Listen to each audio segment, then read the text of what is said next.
A very good afternoon, Mr. Simon. My name is Lucas Allan. My matric number is 1807546 Echo, and I'm from class P08. Today, I'll be here to present to you my ISSE security plan presentation. Alright, so first of all, my introduction. ICADA's network services suffered a data breach and cyber attack that led to a downfall in the company's reputation. Thus, this led the CIC to ask for a security plan.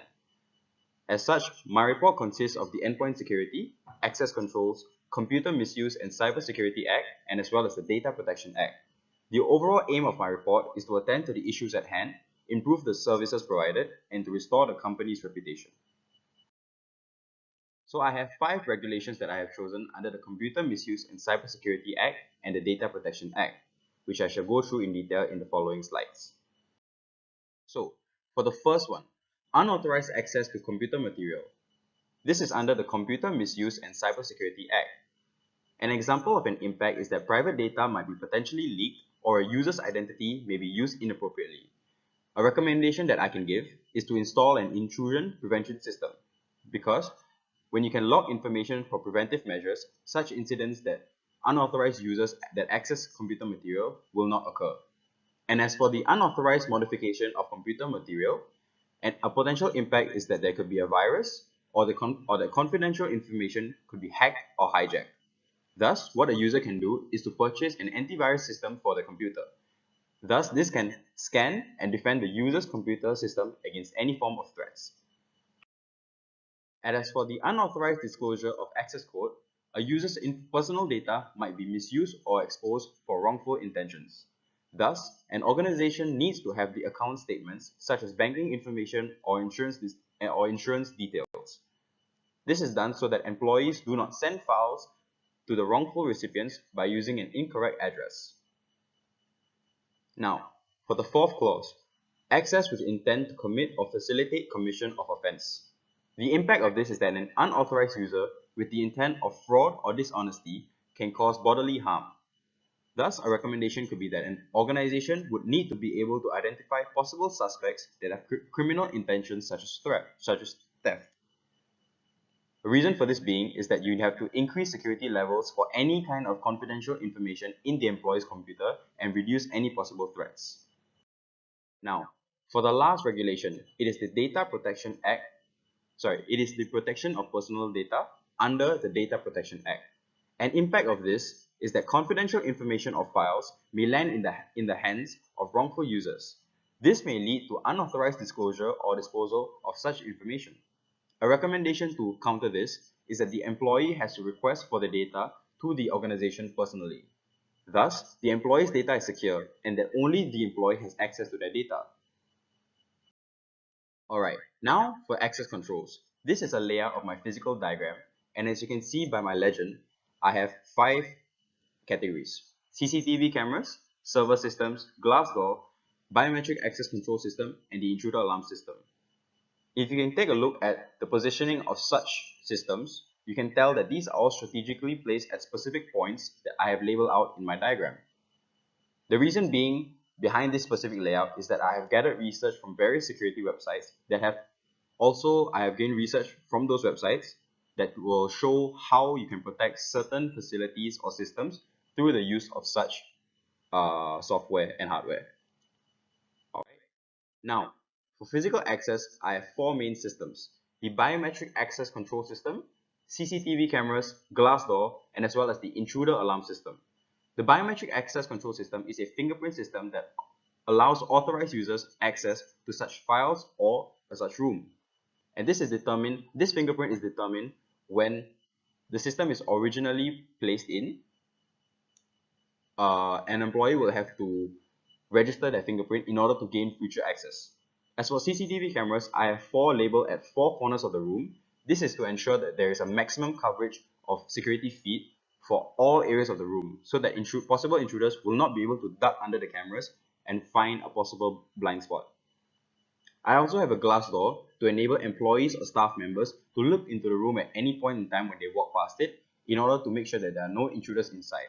And as well as that if there is a possible intruder, he or she would find extreme difficulty in hiding from any kind of angle, as they would have to be standing in plain sight. Now, For my main system, I have the intruder alarm system. This is to ensure that no unauthorized users will be able to sneakily get in, steal information, or damage the data systems and get out. This system is directly linked to the security team's live feed, which will enable them to detect any kind of anomaly in the system. Alright, for under logical access, I have a centralized group policy. This is enabled in all Windows systems, and all you have to do is to modify certain and specific settings in order to ensure that any kind of user that tries to access specific files or documents will have to enter a username and password that will grant them such access. And for my IAA table, I have identification, authentication, authorization, and as well as accountability. For identification, an employee will have to key in a user generic username in order to ensure that this identity is specific to them and to let the system know that this specific authorized user is trying to enter the system. Under authentication, I have a password. This password is designed to be specific to every single employee that is designed by them so that they can enter any kind of file or system that is authorized to them only. Under authorization, if entered information is correct or not, the system will be able to judge whether it is a authorized user that is attempting to access certain specific files or data. And if it is not, it will send out an alert or it will lock that potential user out for good. Under accountability, all attempted entries to system are recorded.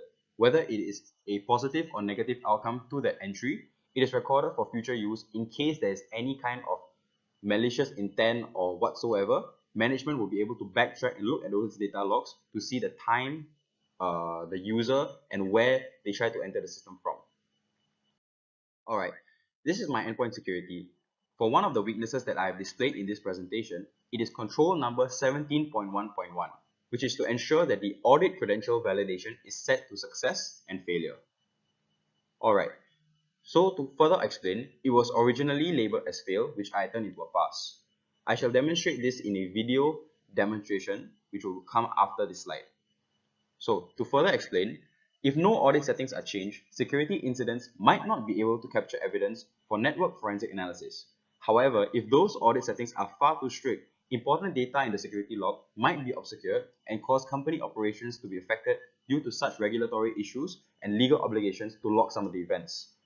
Thus, when you change the appropriate audit settings such as success and failure, this will make sure that the data logs will not be too permissive, that security settings are not able to detect security incidents, and at the same time, it will make sure that security settings will not be too uncompromising, that it will cause the data received to be obscured by meaningless entries.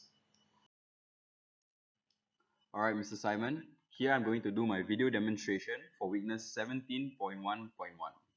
So first I go under Windows Settings, Security Settings, and then the Advanced Audit Policy Configuration, which I'll go to my account logon, Audit Credential Validation, and as you can see, the success and failure is not. Alright, Mr. Simon, here I'm going to do my video demonstration for weakness 17.1.1.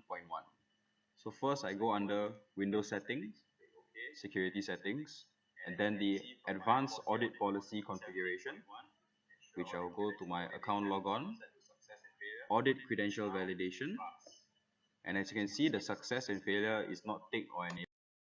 So, to summarize my report is a security plan that will help to counter any form of future data breach or potential cyber attacks, and the company's security will be hardened through review of regulations, access controls, and as well as endpoint security. The security plan can be implemented in all departments in order to increase efforts to combat potential threats, and the three key aspects of security, confidentiality, integrity, and availability, were an important guideline as to how my report was formed. Thus, once the plan has been put in place, the potential threats or risks of cyber attacks and data breaches will be reduced significantly. And here are the two references that I've used to take important research that were applied in my report. And thank you very much for your kind attention, sir. Have a good day.